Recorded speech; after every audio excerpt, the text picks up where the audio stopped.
A good evening, good morrow, and good morning, all you magical, magnanimously sexy motherfuckers out there. This episode is very special to me. The guest that we have coming on is the one and only Matthew Holland. Minus the loud cars driving by and extrasensory sounds that you may receive, this interview is very important to me. And when it comes to the whole collective series that we're doing here, to interview a master, what we are seeking to do is to paint a picture, to capture the impact that the fraternity has on the individual brethren within it and why it matters to them. And this brother matters so much to so many, me especially, but likewise any brother who's ever encountered him, I believe, just picks them up and adds them into their family. So as you tune into this interview, just know that this is really special. Enjoy. 1. Good evening, good morrow, and good morning, all my magnanimously beautiful motherfuckers out there. Welcome to the Den of Iniquity, the studio lounge of the HippieQueens. Now, if you look around, you'll find that we have one of the coolest motherfuckers I've ever met, that I've ever had the honor and privilege of meeting, and that is the one and only brother Matthew Holland. How are you doing today, brother? I'm doing good. Hope you are, my brother. I'm giddy. I'm trying to keep my composure, not to let my makeup run from all the general excitement. For those who are unaware, we are conducting what is going to be my favorite interview of our series, To Interview a Master, where we track down all those smexy motherfuckers who are master masons, and we capture their story. And the story we have for you tonight it's incredible. So my favorite question to start this off with, Brother Matthew, Brother Holland, Brother Boy, as it is, why are you a Freemason? We'll start with that. I look up to my father very highly. And my father being okay, let not be formal.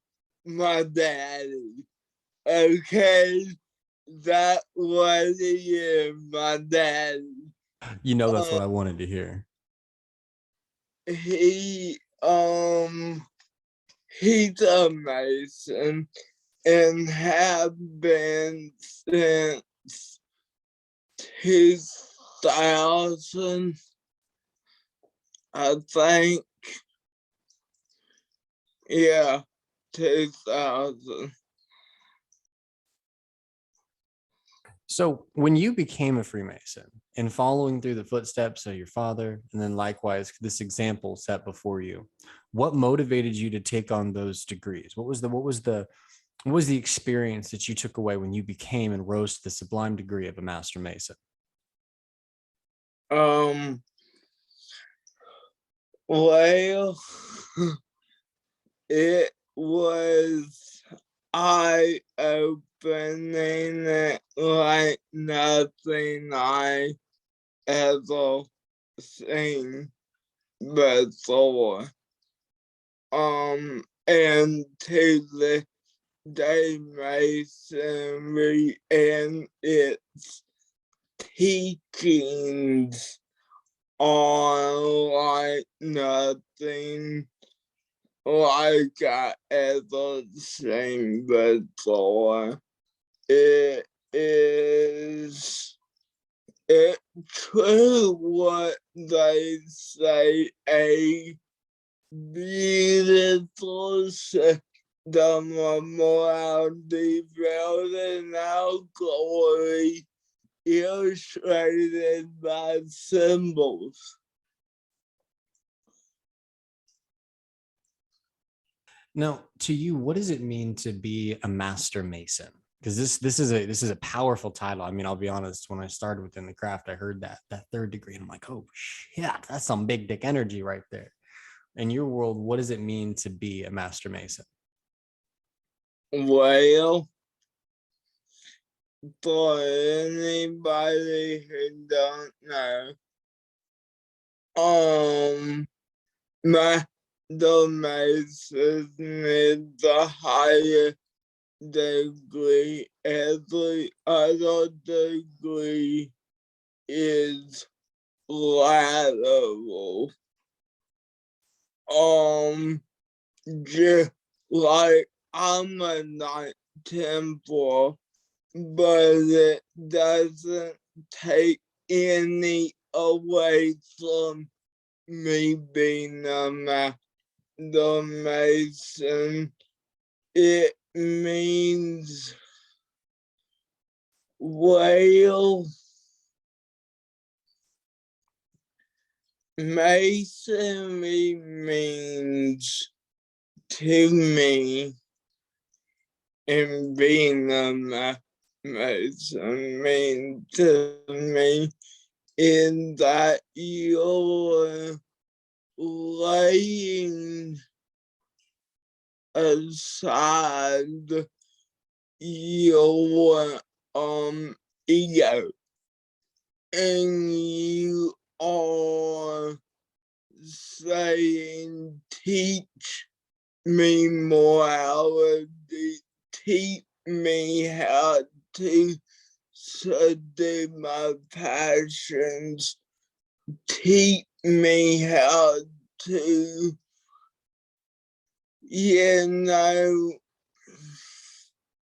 No, and I think that you actually, I loved the line you threw in with it, just to subdue your passions. even though we are not a religion, I feel closer to God in a Masonic lodge than I do a church. A fucking men to that. All right, guys, listen to the wisdom right there. Now, Freemasonry is not a religion. However, the connection that it creates within the individuals, within these brothers, within these masters, to understand and to have this relationship with deity, there's a reason it's a requirement. Now, rolling back just a little bit, you said you're a Knights Templar. Hold the schnut up, brother. You need to give me the DL on, like, what? I'm a third degree. Like, I'm just sitting here. I'm a Blue Lodge boy. Give me your acronyms. What's your Masonic career look like? Well, I am a Knight Templar, and everything else that goes before that, the most excellent all those, and then I'm about to get into Grotto, because the main charity in Grotto is CP research. Really? I didn't know that. Yeah, I know. Our brother Fluff had mentioned that you were heading down to actually take. Are you gonna take your grotto degree, or you're gonna receive a try? How's that gonna work? Or are you an honorary? Just give me the logistics, if you don't mind, on exactly.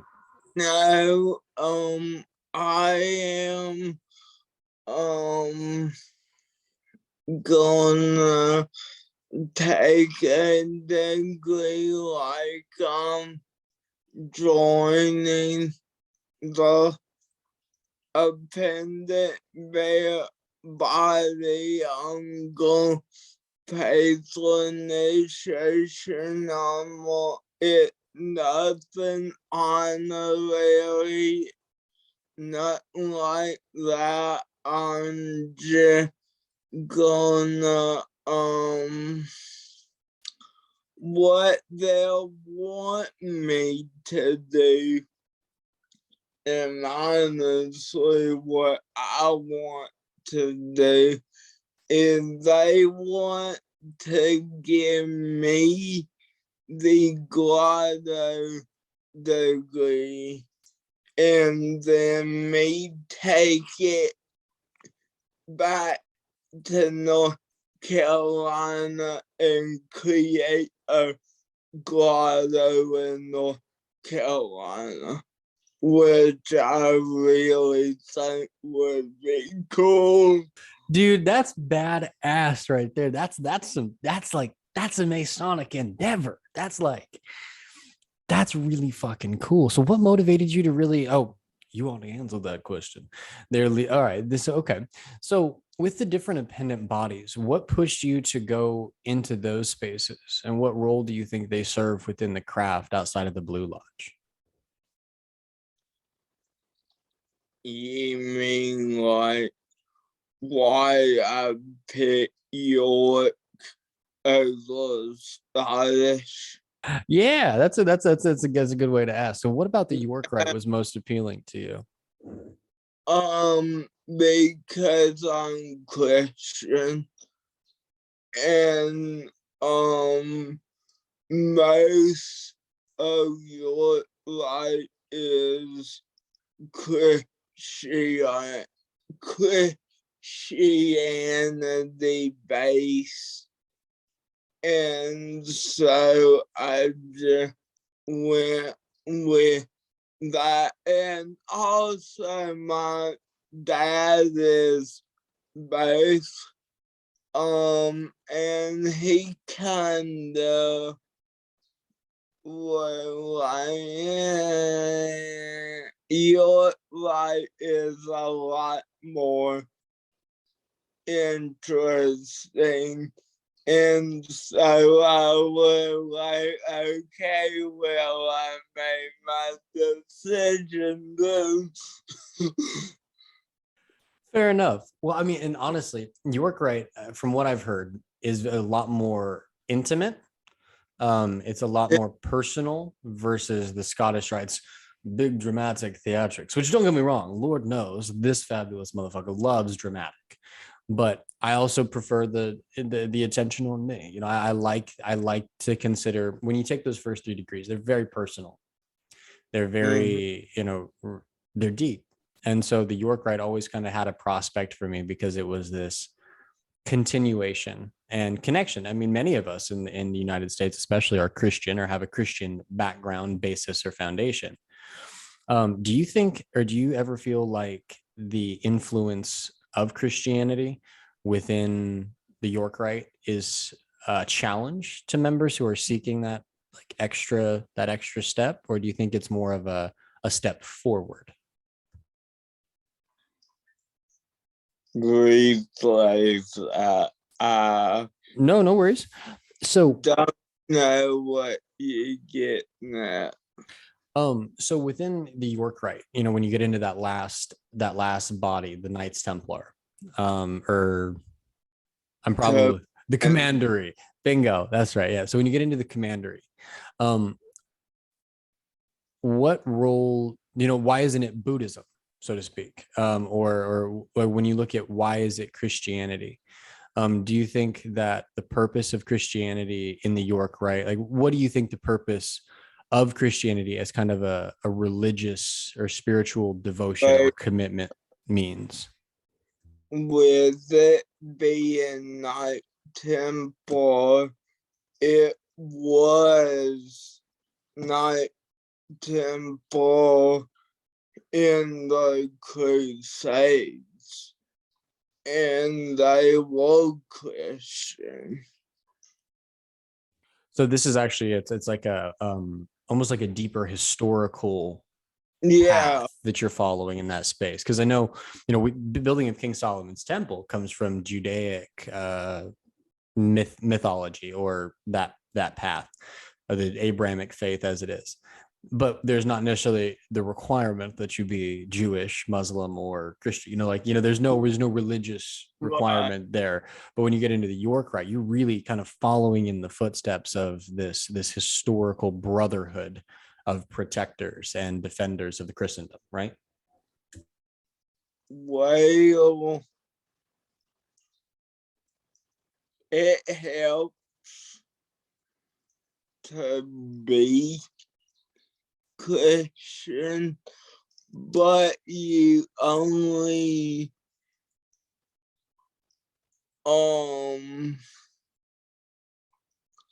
have to be willing to defend the Christian faith.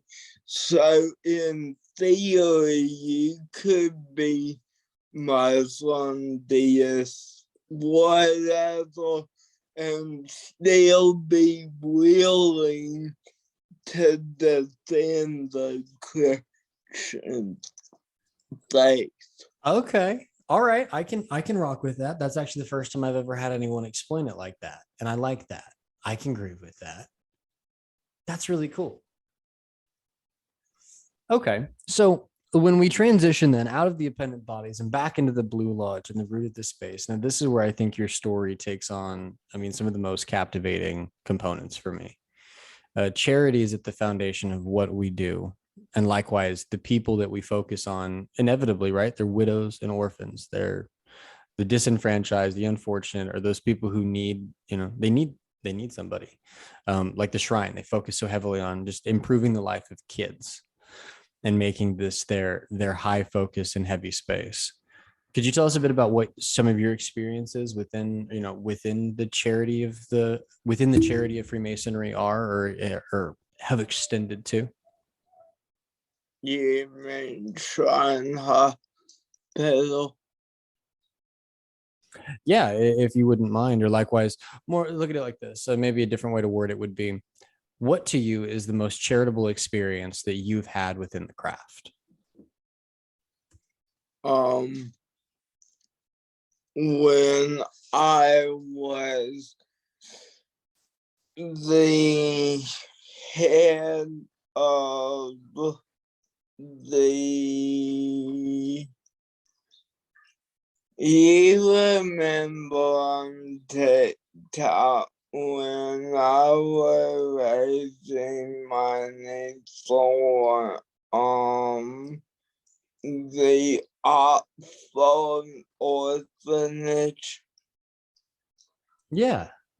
Yeah, I was the coordinator, I was the head, I was the boss, the one that got all the money to them. So it was a week or two constantly getting the money in from followers, friends, however you want it, from the charity, and then we finally sent it off because it not doing no good with it in my pocket. Man, you were the boss. See, now I think that's a really cool opportunity. So, what was your biggest takeaway from that space? Getting to be the boss, the big man handling the monies.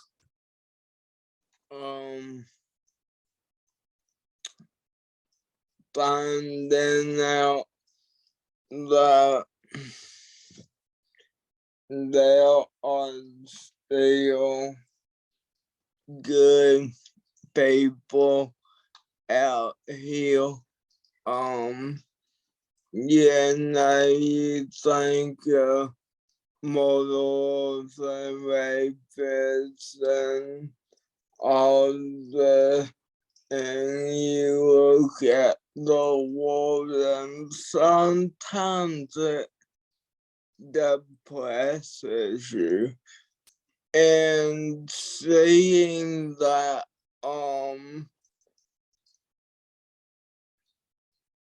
that brethren and people that were not even members of the craft throwing money at me for the orphanage. It was like, wow, there's a lot good people still out here. You just gotta find them.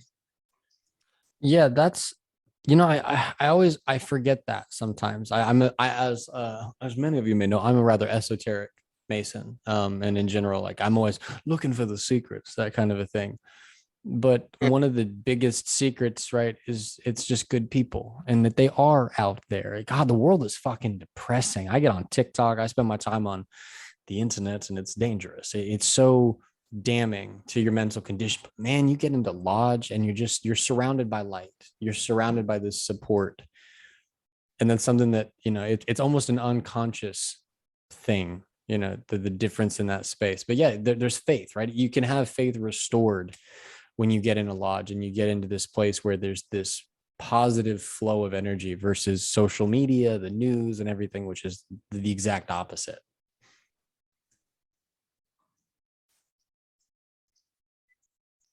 Okay, so let's tackle some claims here. So I've got a list of conspiracy theories that come from all of our favorite people on TikTok. Oh, great. He's like, Christ, don't. Okay, so give me, you're an active Masonic TikTok warrior, right? You know, you combat those trolls who are so ready to be like, what's the craziest conspiracy you personally have ever heard of the craft? TikTok or Anywhere. general. Oh, this is fucking hilarious that we sacrifice the initiates.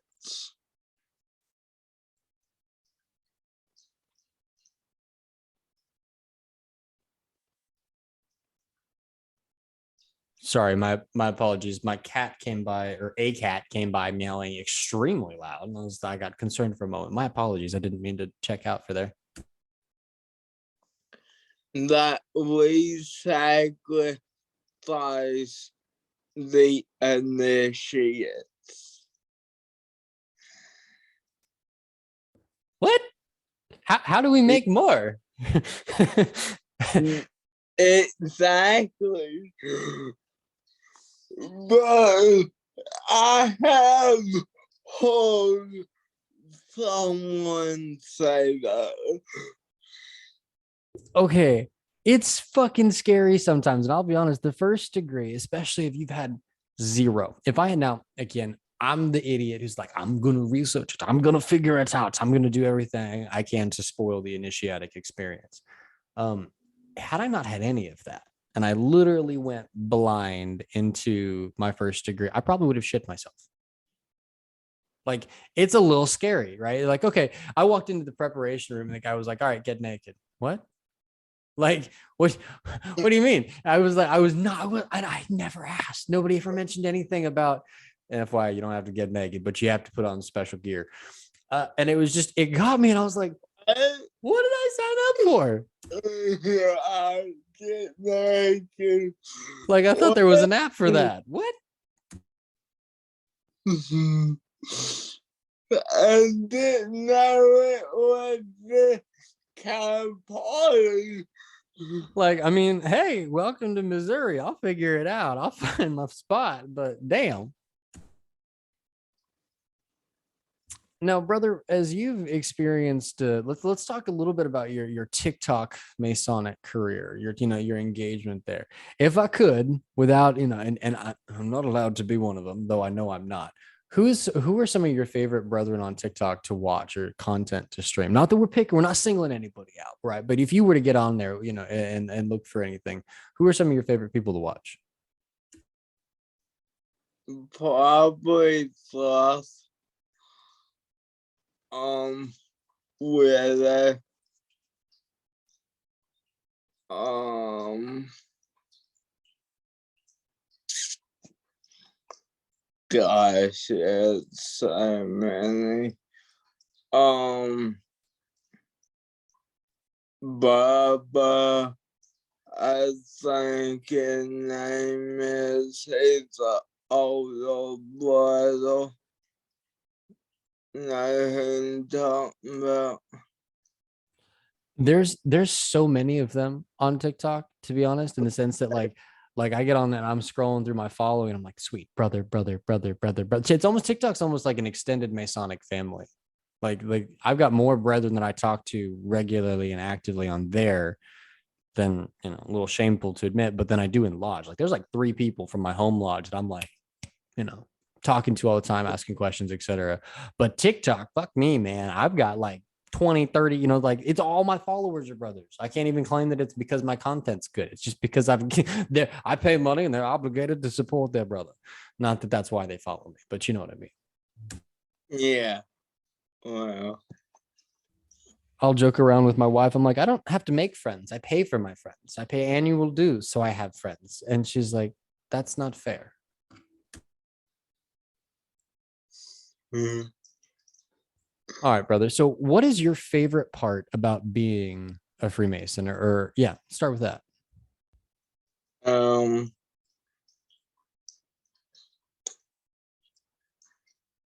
The brotherly love, and that there's always someone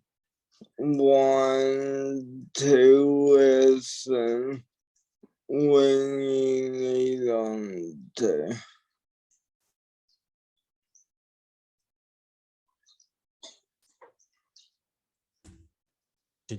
I can never, me and the mic and the mute button have a tendency to want to go at each other. They never line up right.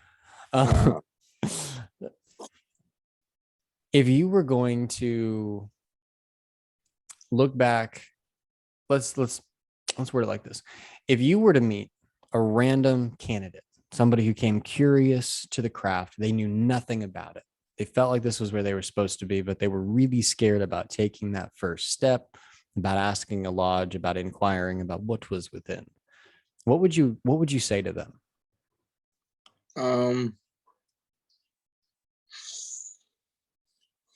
It's just a bunch of goofballs that try to, because of my faith, what I would say is be more Christ-like.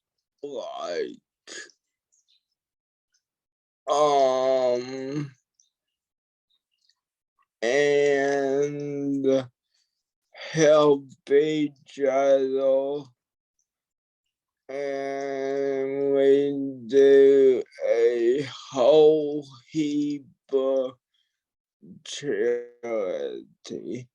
In a nutshell, that is what Freemasonry is. I know it's easy to get things really kind of overcomplicated, you know, when you spend a lot of time in your head versus getting in and dealing, you know, with the actual. For Yeah, and you don't wanna, like, if it was a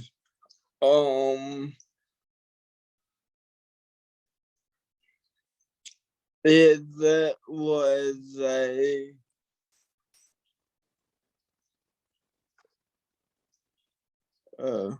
you got me. Okay. If it was a new potential candidate, well,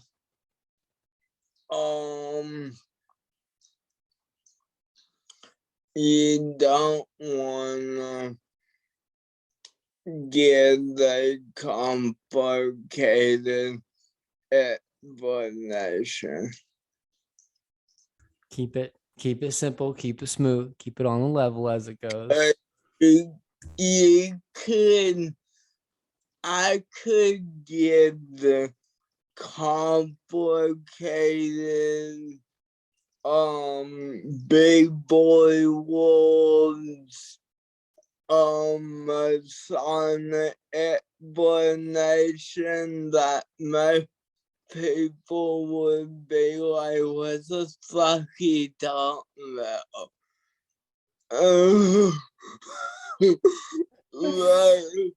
Yeah. I have no idea what you're talking about. Masonic explanations that nobody understands. That's half my content. Yeah. But no, you're absolutely right. You know, there's a way that you. So this is actually a cool part, right? So your username, one of them is meet on the level. Yeah. What does that mean to you? Well, what does it mean to me, or what it is my name? Let's go. I'll let you choose how you'd like to answer it. I'm excited to know both. Well,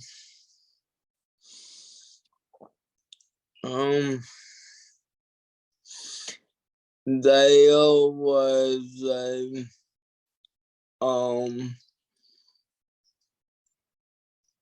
why it is my name is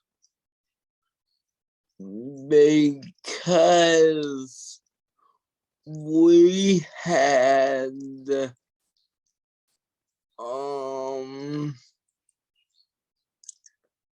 a problem in my life that they put a bottle before me because of my speech, or tried to. Now I advocated for myself, and they were like, well, okay. And then they let me go through the line like I should have. But, and what it means to me is no matter disability, speech impairment, anything, we are all equal in God's eyes. Ooh, I like that. It's funny. Right before we got on this call, I was listening to the song. It's like "In Heaven's Eyes" or "Through Heaven's Eyes." And you talk about that, you know, because I know you come from that Christian background, right? And so this concept of "in God's eyes," in the supremest and the highest view of things, we're all equal, and to be able to act accordingly, act on that equality, not to judge based off that equality. I think that that's a really powerful connection to that.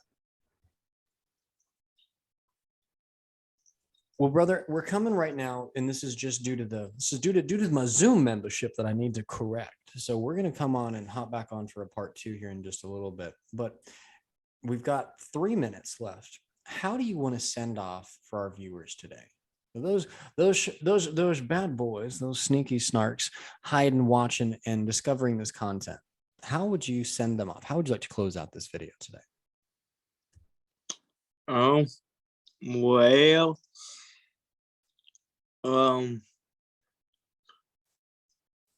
just because I get tired of the rhetoric basically a keys and braid, and honestly, it's harassment. But so you do all those just ask questions about Freemasonry, cause there's no reason to lie at all. I mean, I like to lie when I'm measuring, but never with the 24-inch gauge. Oh my god.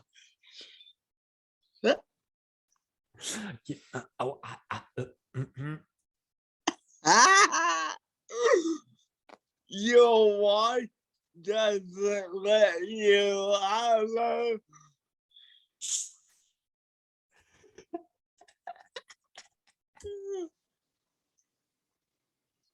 Brother, I want you to know how much I appreciate you coming onto the show, for taking the time to talk and tell a little bit about your story. And then likewise, for coming back for a part 2, which is coming up soon. So for all of those people watching, stay tuned. Keep your eye out.